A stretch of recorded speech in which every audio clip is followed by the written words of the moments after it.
Hi, and thanks again for joining me in the Adobe Illustrator in Under 10 tutorial series where we discuss techniques in Adobe Illustrator in under 10 minutes. In this particular tutorial, we are going to discuss the transform tools in Adobe Illustrator. So let's get started. The first thing you want to do is you want to get a rectangle. We're going to drag this rectangle out on our stage and we want to make sure it has a nice fill and a nice stroke. I chose magenta so you can see what we're going to do with the transform tools with about a 14-point stroke around in black our shape. So we're going to take this tool, create our rectangle, and then once we have this out here, we're going to look at each individual transform tool. So let's start. Our first one is a move tool, which is our basic tool. That allows us to push and pull the bounding box. And you can find that with V on the keyboard. It's the very first selection tool. And then we can move that back and forth, manipulate it, scale it, twist it around. And then our next tool will be our actual direct selection tool, which allows us to select the anchor points and manipulate and transform it in that way. Now, our next option is the group selection tool, which does the same thing, but it selects a group of anchor points within, and then you can manipulate those. Very similar to the actual direct selection tool in that same family. Then our lasso tool, which allows us to select points that are within the same shape or points outside of it. You can select multiple and then manipulate according to that. Now, when we have this, and I'm actually going to delete this shape, and I'm going to create an awkward shape so that way we can see some of the transformations that are going to happen. And now that we have this shape, we're going to select it, go to Object, Transform, and then we go to Move. And when we do this, this allows us to move it horizontal or vertical with a specific distance and at a certain angle. So right now we can change it and look at our horizontal and make sure Preview is selected. And when we do this, we move it left or right.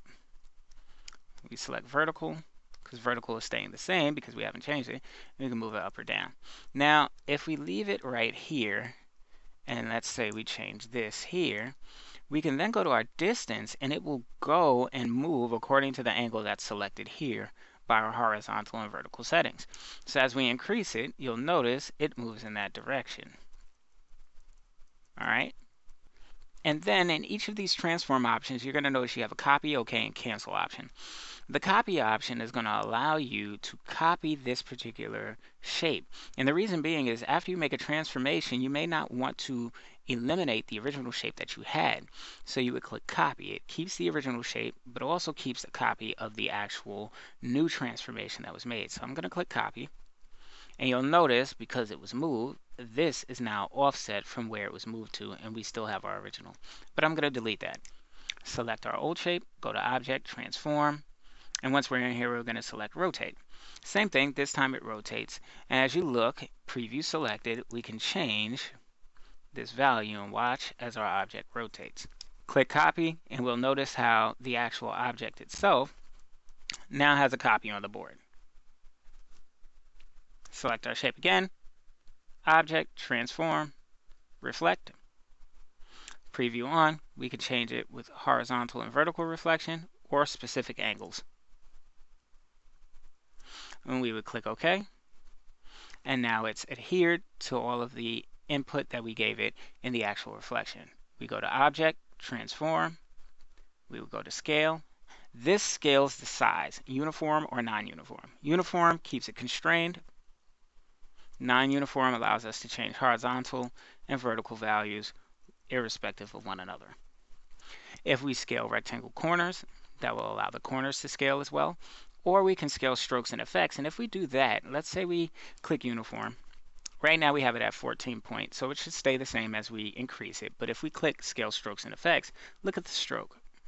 It increases in size, uniform size, with the shape that we've actually increased. So we could click OK, cancel, or copy again. I'm going to click cancel. We're going to go back to Object, Transform, and this time we're going to go to Shear. And when we do shear, this is actually going to push or pull at a specific angle. If you look, you'll see what it does. And we can only go but so far, because when we go a certain length, it now registers it as trying to become a straight line, which will go on until infinity, and we can't have that. So we go back, and we can change it to horizontal, vertical, and then specific angles. Same thing, copy, OK, and cancel. And then we can go to Object, Transform. And in Transform Each, This allows us to transform multiple instances. Copy.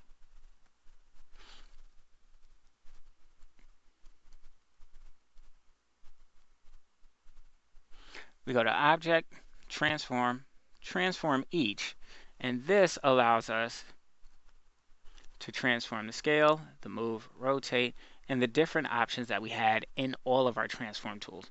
But I'm going to click Cancel. And then our last real transform tool is going to be with the letter E on the keyboard. And that's going to allow us to use our free transform tool.